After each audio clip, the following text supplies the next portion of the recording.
the debt doesn't matter until it does. It's like that Correct. gradually and suddenly thing. And I mean, I saw a senator get up in a video the other day, and it was in 30 years' time, the US is on track to have $130 trillion in debt. And he's like, who is going to want our debt? And like, Yes. how are we going to service this? Like realistically. And And I think really that's an what important distinction. A lot of people like it's never going to get repaid. It's like, no, of course, it's never, it's not supposed to be repaid.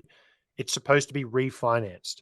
That's the big delta that I think a lot of people, it's a bit macro focused, but it's not about repaying it. They're not planning on repaying it. They just need someone to own the debt so that they yes. can continue to borrow from them. That's their problem. The problem is that they don't have as many buyers for the debt, which is why interest rates go up. Because if there's no one to buy, the interest rates must go higher to attract a buyer. And Yeah. eventually that buyer is the central bank because there is no other buyer. And therefore they just print the cash. So they're swapping cash for bonds, which is monetizing it, which is what creates inflation in the first place, right? They'll blame it on everything other than the money printing, but that's essentially what's going on. The government's going to spend too much money and they can't refinance. So the central bank will be the refinancing mechanism.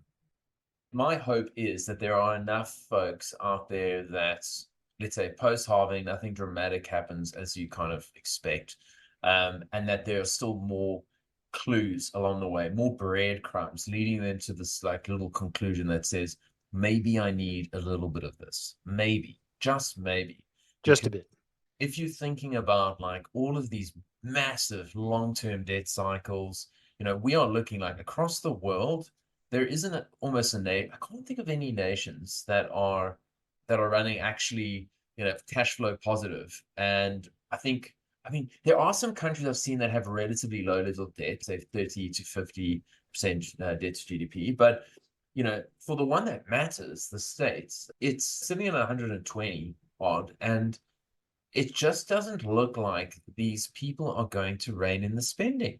No. And they've got so many domestic issues, so much conflict, and yet they're spending all this money funding wars with Yep. no apparent end in sight. It's not as if there's going to be like a victory, I don't think. So No, no, we're I'm heartbroken. starting these things, right? We're only just at the beginning of. I mean, this is what Lynn Alden says. Like nothing stops this train because the bear case of Bitcoin is that governments become fiscally responsive, and I I'm not seeing any responsibility whatsoever, whatsoever. It's the exact opposite. So as a result, my thesis is Bitcoin makes sense until it doesn't. The debt doesn't matter until it does. And these two things are just literally polar opposites, and it's going to happen real suddenly.